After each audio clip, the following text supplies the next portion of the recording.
thunder did not warn before it struck. It did not roll gently across the sky or announce itself with distant echoes. It came suddenly, violent, angry, and close, splitting the darkness above the forest like the scream of a wounded god. The earth trembled. Dogs howled. Birds scattered from trees in frantic flaps. Somewhere far away, a baby woke up crying without knowing why. And deep inside a forgotten part of the land, where the bush grew thick and the night swallowed sounds, a witch laughed. Her laughter crawled through the air, low, cracked, and wicked. She stood barefoot inside a mud hut that had no windows, only shadows. The walls were blackened by years of smoke. Animal bones dangled from the roof. The smell of burnt herbs, old blood, and decay hung thick in the air. She was old, older than anyone would guess. Her back bent sharply forward, as though something heavy pressed constantly upon it. Her skin was dry and folded, like old parchment soaked in secrets. Her eyes glowed faintly red, reflecting the fire flickering inside a small clay lamp. In her right hand, she held something strange, a brand new scissors. It gleamed unnaturally bright in the darkness, untouched, flawless, as if forged by something that did not age. The metal blade reflected the firelight sharply, almost alive. At the center of the hut sat a large calabash. It was not ordinary. Its surface was dark and oily, covered with ancient carvings, symbols that seemed to move in one stead too long. They paused slowly, breathing like a living thing. The witch dragged her feet towards it. Each step echoed unnaturally loud. She raised the scissors high above her head, her hands shaking, not from weakness, but from excitement. "Let hands walk," she croaked. "Let sleep blind. Let wealth walk without resistance. Let loss feel like fate." Her lips stretched into a smile too wide for her face. Then she dropped the scissors. The metal hit the inside of the calabash, and the world exploded. Boom! Thunder struck directly above the hut. The ground shook violently. The calabash rattled, spinning on its base. The clay lamp went out and relit itself without being touched. Wind rushed into the hut as though summoned, swirling dust and ashes into the air. The witch threw her head back and laughed louder than before. "Go and harvest for me." The calabash went still. Silence followed, but something had already been said. When dawn came, the forest was gone. The hut was gone. The bones, the symbols, the darkness all vanished like smoke. In their place stood a small roadside shop along a busy down street. Motorcycles passed, trailers shouted. Dust rose with the early heat of morning. Inside stood a beautiful woman. Her skin glowed warmly. Her posture was straight. Her hair was neatly braided and pulled back. Her eyes were calm, soft, and welcoming. Nothing about her suggested the creature from the night before. A wooden sign hung above the entrance.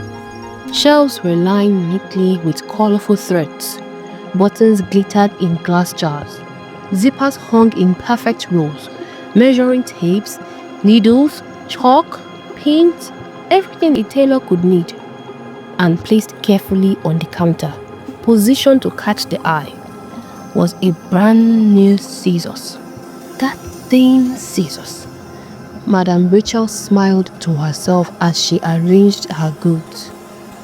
Her reflection in a small mirror blinked once, slowly.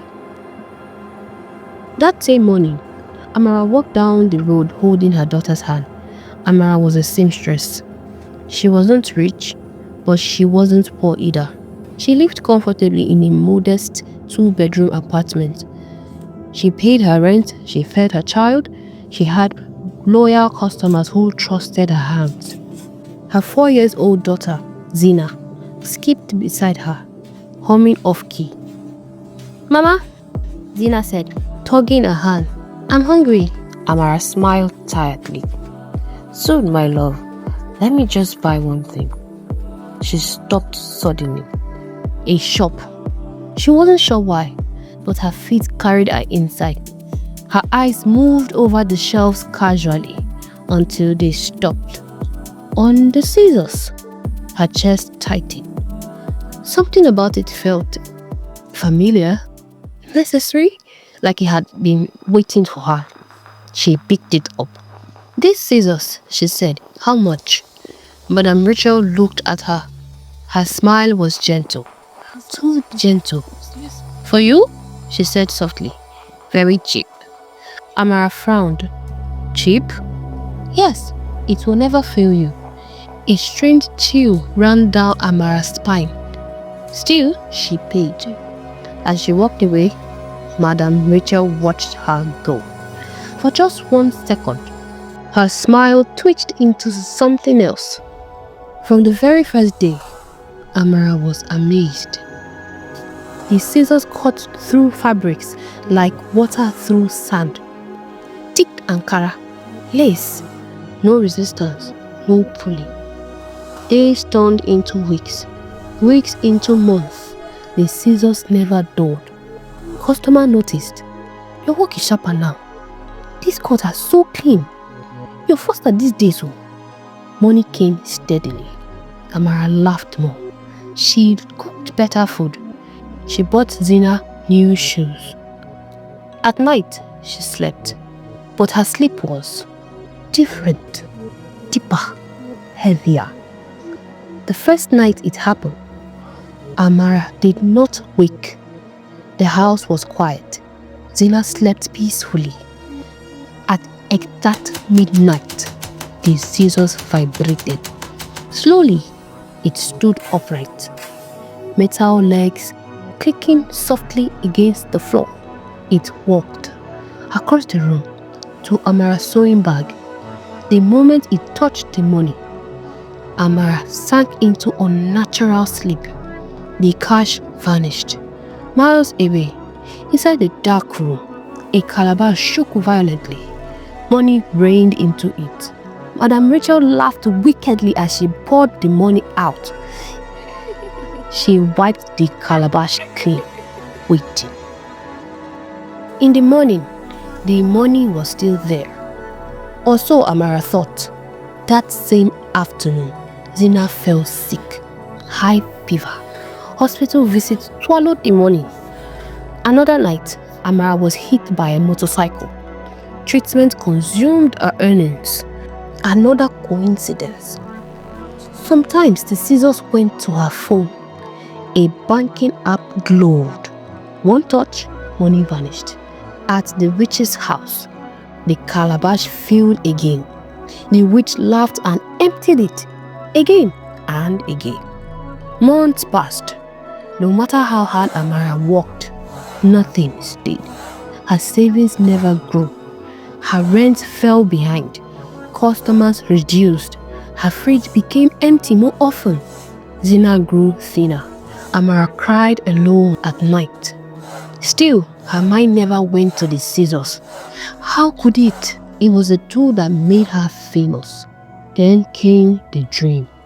A calabash, a crawling scissors, a laugh. She woke screaming. Broken and desperate, Amara entered a Bible-believing church. The pastor listened quietly. Then he said, "Bring that scissors." The next day, he prayed. The scissors shook violently. He anointed it. Burn it, he said. When the scissors touched fire, miles away, the calabash cracked. A knife flew from somewhere. It pierced the witch's heart. She screamed once, then fell. Dead. The calabash shattered. From that day, Amara's life changed. Money stayed. Customers multiplied. She saved. She prospered. Zena laughed again. The scissors was gone. But freedom remained. The end. The end. The end.